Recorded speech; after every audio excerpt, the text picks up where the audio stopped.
नमस्कार दोस्तों। रात के करीब 2 बज रहे थे। हॉस्टल के सारे लोग सो गए थे और चारों तरफ सुनसान छाया हुआ था। लेकिन रमेश अपने बेड पर किताब रखकर अपनी गर्लफ्रेंड से चैटिंग कर रहा था।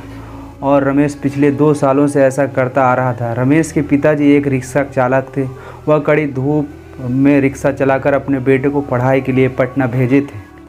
महीने के हर 1 तारीख को रमेश को पिताजी ट्यूशन की फीस, रेंट, खाना का खर्चा भेजा करते थे। लेकिन एक दिन की बात है, रमेश की मां ने अचानक रमेश को फ़ोन किया और फ़ोन करके कहा कि बेटा, पिताजी की तबीयत बहुत ख़राब हो गई है, तुम जल्दी से घर आ जाओ।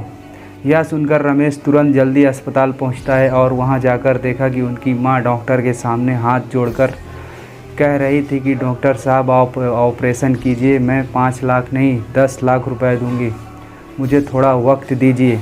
अभी मेरे पास पैसे नहीं हैं क्योंकि मैं एक रिक्शा चालक की पत्नी हूँ। लेकिन डॉक्टर साहब हर बात पर एक ही बात कर रहे थे कि आपको पहले एडवांस जमा कराना होगा, तभी ऑपरेशन शुरू हो सकता है।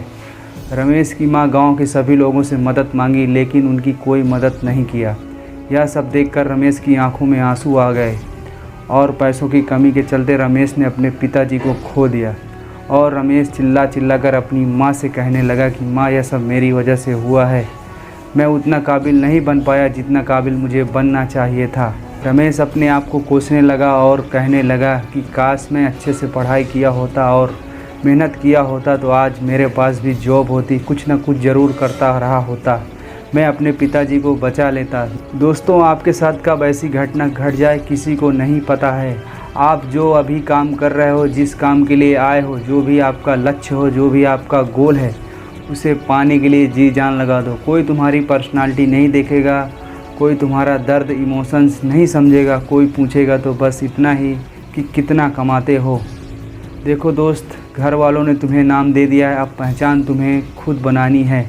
अपने काम के प्रति इतने ईमानदार हो जाओ कि तुम्हें असफलता कहीं दूर दूर तक नज़र ना आए। प्यार का सहारा लोगे तो बर्बाद हो जाओगे मेरे भाई। अपना नाम और पहचान बनाना है तो आपको मेहनत का सहारा लेना ही होगा, जी जान से मेहनत करना ही होगा। रोना धोना बंद करो, अपनी तकलीफ़ों से तुम्हें खुद लड़ना होगा। देखो, समय तेज़ी से निकल ही रहा है।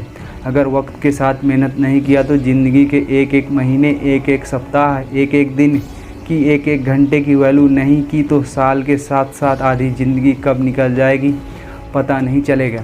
याद रखना, कमज़ोर तुम नहीं, तुम्हारा डिसीजन है। तुम्हें तुम्हारे डिसीजन से भी ज़्यादा ज़िद्दी बनना पड़ेगा। याद दिलाओ खुद को कि तुम्हें तुम्हारी मंजिल बुला रही। खुद को ऐसा बनाओ कि तुम्हारी मजबूरी भी तुम्हें मंजिल तक पहुंचाने के लिए मजबूर हो जाए। आपका इस धरती में आना आपके हाथों में नहीं है और जाना भी आपके हाथों में नहीं है, लेकिन इसके बीच का सफ़र तो आपके हाथों में ही है। तो क्यों ना कुछ बड़ा करके जाया जाए। अरे, तुम्हारी ज़िंदगी में सभी दुखों का नाश हो, तुम्हारा संघर्ष सबसे महान होगा। अपने जीवन को इतना महान बनाओ कि दूसरे लोग आपकी जीवनी सुनकर आपके जैसा महान कार्य करने की सोचें। रास्ते कभी ख़त्म नहीं होते दोस्त, बस लोग हिम्मत हार जाते हैं। अगर तुम्हें तैरना सीखना है तो आपको पानी में उतरना ही होगा। किनारे में बैठकर कोई गोताखोर नहीं बन सकता। सफलता तक पहुंचने में रास्ते आसान नहीं होगा। इस रास्ते में बहुत सारी मुश्किलें आएंगी जो आपको रोकना चाहेंगी, लेकिन आप रुकना मत, बस चलते रहना। बदल जाओ या वक्त के साथ, या वक्त को बदलना सीखो। मजबूरियों को मत कोसो और हर हाल में जीना सीखो। तो दोस्तों, बहुत जल्द मिलते हैं फिर अगली नए वीडियो में। अगर हमारा वीडियो आपको पसंद आया हो तो हमारे चैनल को लाइक, शेयर एंड सब्सक्राइब ज़रूर करें और अपने दोस्तों के साथ ज़रूर शेयर करें। तो चलिए, बहुत जल्द मिलते हैं फिर अगले नए वीडियो में। तब तक के लिए धन्यवाद।